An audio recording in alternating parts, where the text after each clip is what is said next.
Good morning sir. Good morning. Sir அவசரமா வர சொல்லியிருந்தீங்கன்னு சொன்னாங்க. ஆமா சார் ஷிவ், நீங்க நம்ம திருநெல்வேலி மாவட்டத்துல காரையாறுன்னு ஒரு ஊரை பத்தி கேள்விப்பட்டிருக்கீங்களா? ஆ, கேள்விப்பட்டிருக்கேன் சார்.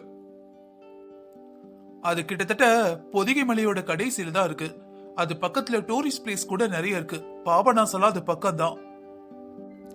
ஓ, எனக்கு தெரியும் சார். எப்படியா? நீ என்ன பிறந்து வளர்ந்ததெல்லாம் நார்த் இந்தியா அப்படி இப்படின்னு சொல்லிட்டு இருந்த, பின்ன எப்படி திருநெல்வேலியில இருக்கிற காரையாரை பத்தி தெரியுது? சார், என்னோட குலதெய்வ கோயிலே அங்கதான் இருக்கு சார். அங்க மலை மேல சொரிமுத்தையனார்னு ஒரு கோயில் இருக்கு. அதுதான் எனக்கு குலதெய்வம்.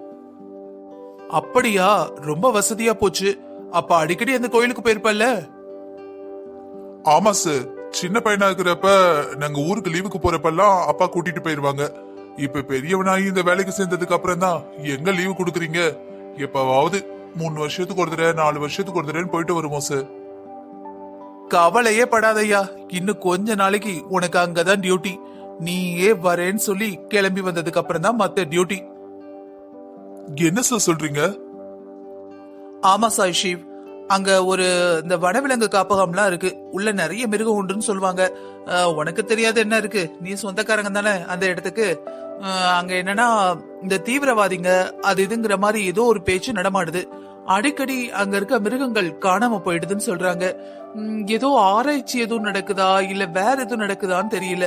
சமீபத்துல இப்ப அந்த அமாவாசை நாள்ல எல்லாம் ரொம்ப கூட்டமா இருக்குமாமே. அந்த சமயத்துல போலீஸ் ரைடு போறப்ப அங்க கன் எல்லாம் நிறைய கிடைச்சிருக்கு. என்ன ஏதுன்னு அவங்க உள்ள போய் பார்த்தப்ப ஒண்ணும் கிடைக்கல. ஆனா ஒரு சில இடத்துக்குள்ள எல்லாரும் போக பயப்படுறாங்க. ரொம்ப அங்கேயே தங்கியிருந்து லோக்கல் ஆளோட பழக்கம்ல இருக்க ஒருத்தனாலதான் அதை கண்டுபிடிக்க முடியும். நம்ம ஊர் லோக்கல் போலீஸ்க்குலாம் எங்கய்யா, காலையில டியூட்டி போட்டா 10 மணிக்கு கடமையேன்னு போவான், போயிட்டா 5 மணிக்கு திரும்பி வந்துருவான். ரொம்ப கவனமா உன்னிப்பா கவனிக்க அங்க யாரு இருக்கா? அதான் உடனே நான் அங்க போஸ்டிங் கொடுக்கறேன். கொஞ்ச நாளைக்கு அங்கேயே இருந்து அந்த மலையில என்ன ரகசியம், அங்க யாரு இருக்கான்னு கண்டுபிடிச்சிட்டு வா.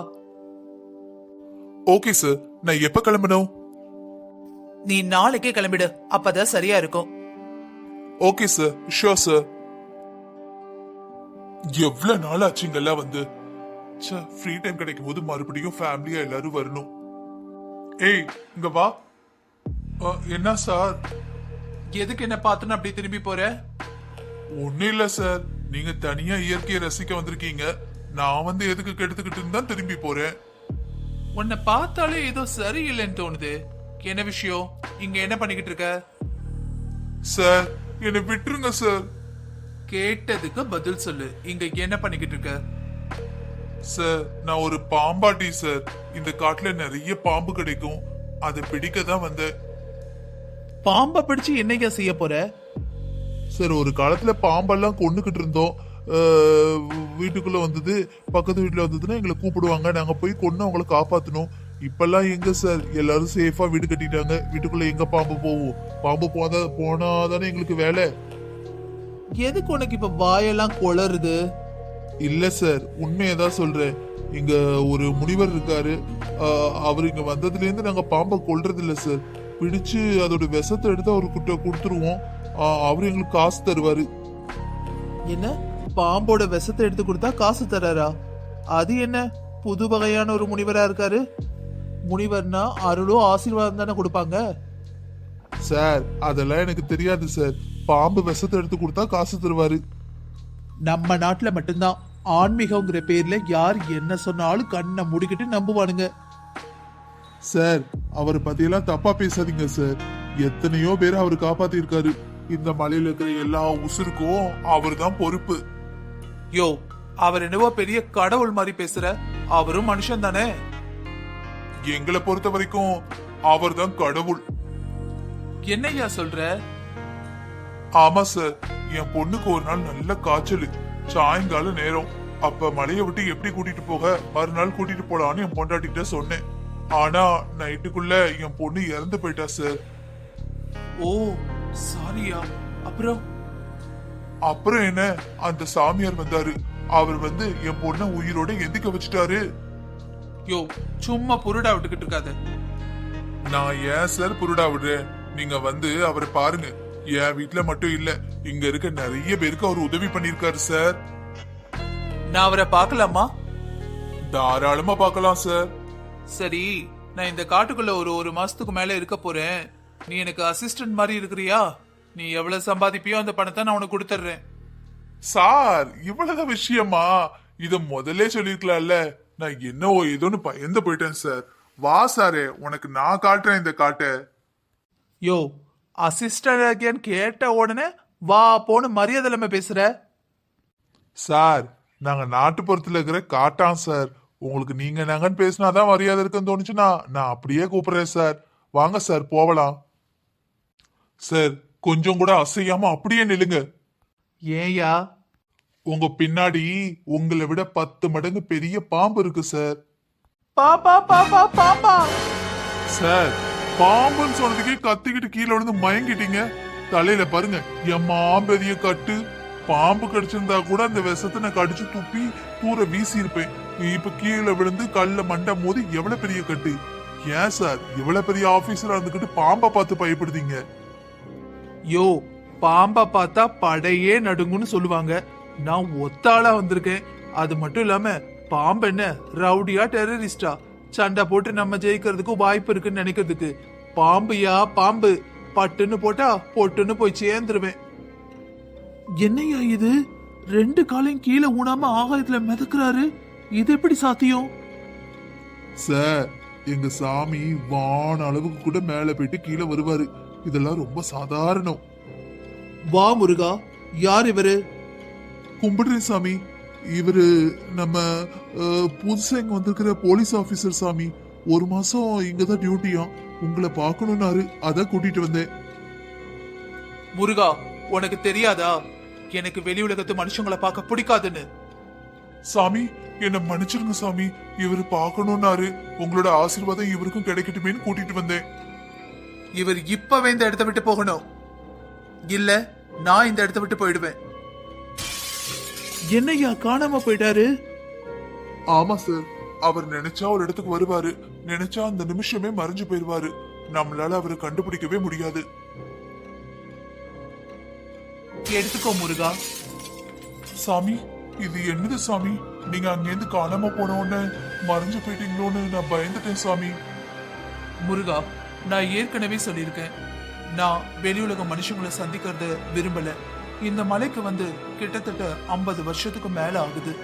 இங்க இருக்கிற மிருகங்கள், பறவைகள், இங்க இருக்கிற இயற்கை சூழல், இயற்கை தான் எனக்கு ரொம்ப பிடிச்சிருக்கு.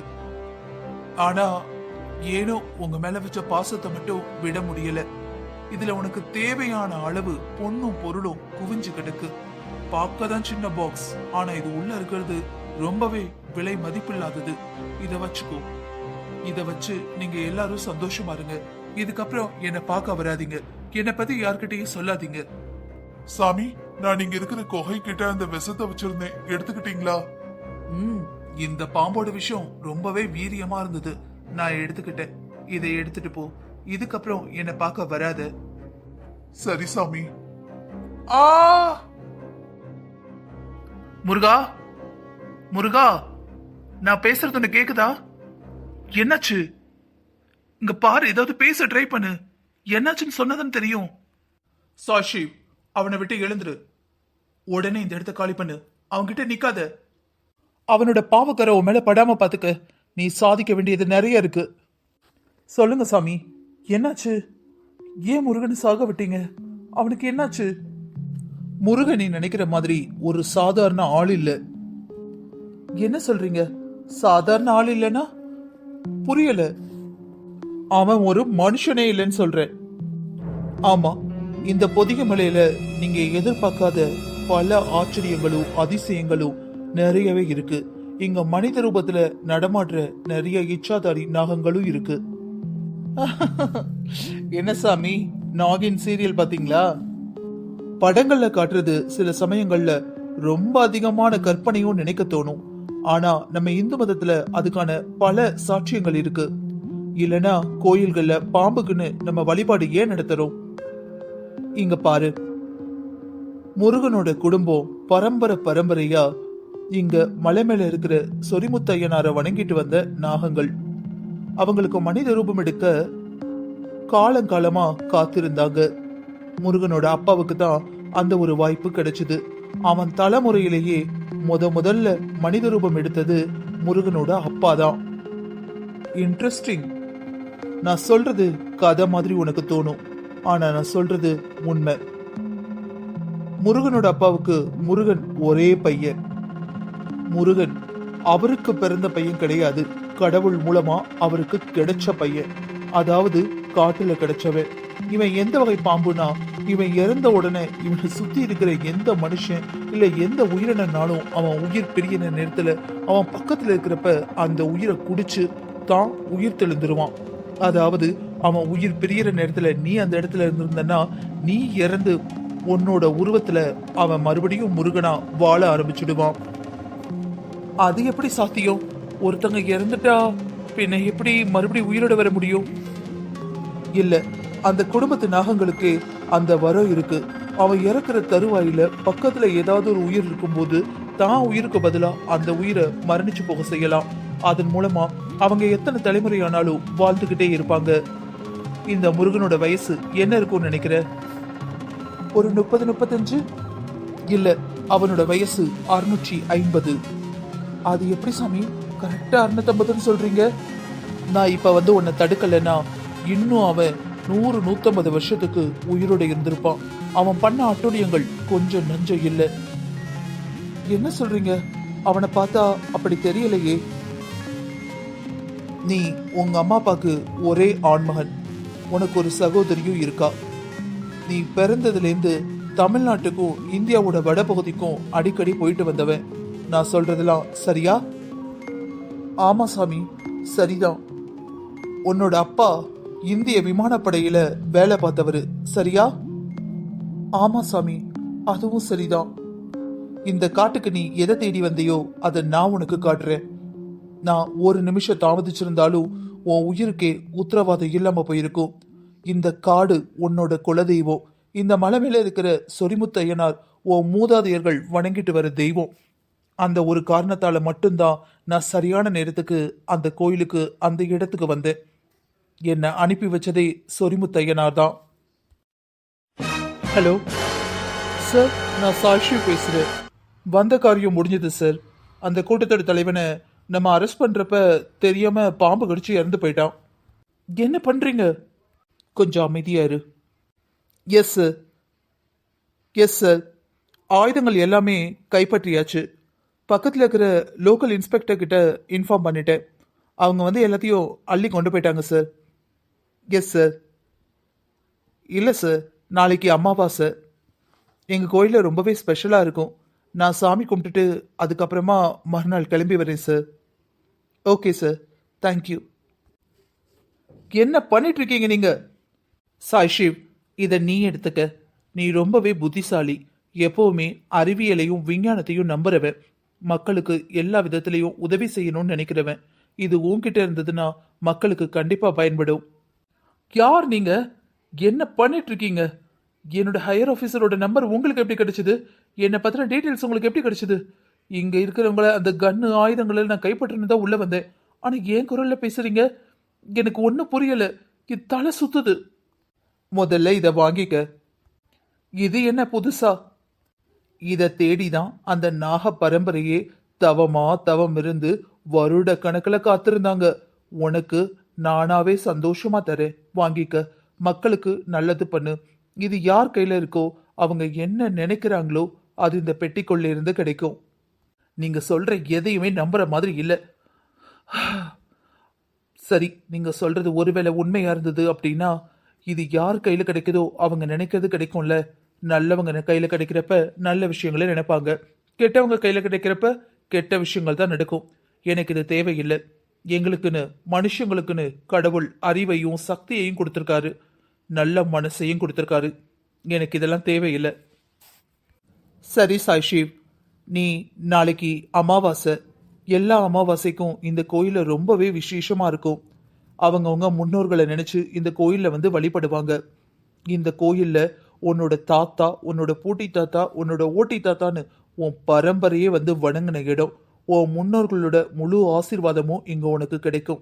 இருந்து கடவுளை தரிசனம் பண்ணிட்டு கிளம்பி போ, சரியா? நாளைக்கு சாமி கும்பிட்டுட்டு உன்னோட ஆஃபீஸ்க்கு போ, அப்ப தெரியும் உனக்கு. நான் கேட்ட எதுக்குமே பதில் சொல்லாம சாமி கும்பிட்டுட்டு போன்னு சொல்றீங்க. என்ன சின்ன பையன் நினைச்சிங்களா?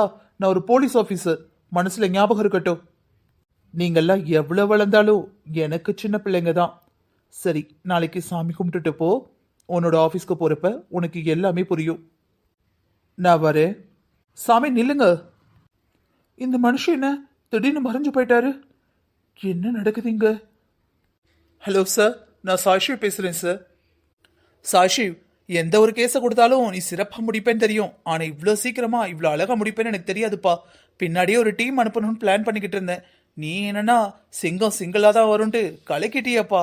என்ன இருந்தாலும் சொந்த ஊரில். அப்புறம் சொல்ல மறந்துட்டேனே, அந்த டீம்ல இருந்த முக்கிய குற்றவாளிகள் பல பேர் மும்பையில் தேடப்படுற டெரரிஸ்டாம்பா. எப்பா, இந்தியா ஃபுல்லாக இன்னும் உன்னை பற்றி தான் பேசவே போகிறாங்க. இன்னும் 6 மாதத்துக்கு நீ தான் டாபிக். போ, கலக்கிற. நான் இப்போ என்ன சொன்னாலும் இவர் நம்ப போகிறதில்ல. எதுக்கு சொல்லிக்கிட்டு விடு.